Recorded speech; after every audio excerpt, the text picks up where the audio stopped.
गाजियाबाद 77वें गणतंत्र दिवस पर उत्तर प्रदेश के कैबिनेट मिनिस्टर सुनील शर्मा द्वारा पुलिस लाइन में ध्वजारोहण किया गया और गार्ड को सलामी दी गई।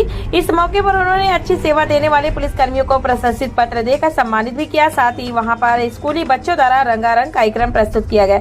मीडिया से बात करते हुए कहा कि गाजियाबाद के साथ साथ मैं समस्त देशवासियों को गणतंत्र दिवस की शुभकामनाएं देता हूं। भारत एक शक्ति के रूप में विश्व के सामने उभर रहा है। भारत का युवा विभिन्न स्टार्टअपों द्वारा रोजगारों का सृजन कर रहे हैं। आज डबल इंजन की सरकार है, क्षेत्र में देश उसको सशक्त बनाने के लिए कार्य कर रही है।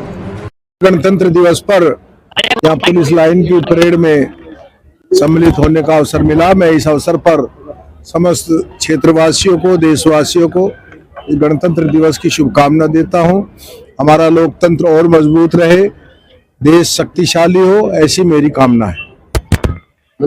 यूजीसी को लेकर क्या कहेंगे सर? यूजीसी को लेकर पूरे देश में अब उस पर सरकार विचार कर रही है, करेगी, लेकिन मैं इतना कह सकता हूं कि किसी को भी भयभीत होने की आवश्यकता नहीं है।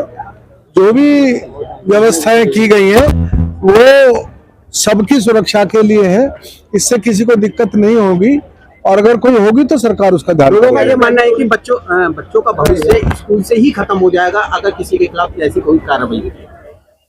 बच्चों के भविष्य की चिंता सरकार करेगी, किसी का भविष्य खराब नहीं होगा। आप कह रहे हैं कि इससे हर बार अगर बीजेपी ऐसा कानून लाती है तो पहले अवेयरनेस क्यों नहीं करती है? ये बीजेपी का कानून नहीं, यूजीसी अपने आप में स्वायत्त शासी संस्था है। ये सरकार नहीं, यूजीसी अपने हिसाब से शिक्षण संस्थाओं को चलाती है। तो कमीशन है, आयोग है एक तरीके से। आप ही के संगठन के बहुत से लोगों ने इस्तीफा दे दिया है इसके विरोध में, ये लागू होने। ये लोकतंत्र है, सबको अपनी बात कहने का अधिकार है, सबको अपनी बात रखनी। कांग्रेस छोड़ी और काइस लगाए जा रहे हैं बीजेपी में। किसने? नसीमुद्दीन सांसद जो मुझे उन्होंने कांग्रेस छोड़ी है इसकी तो जानकारी है, इससे आगे की मेरे पास कोई जानकारी नहीं है।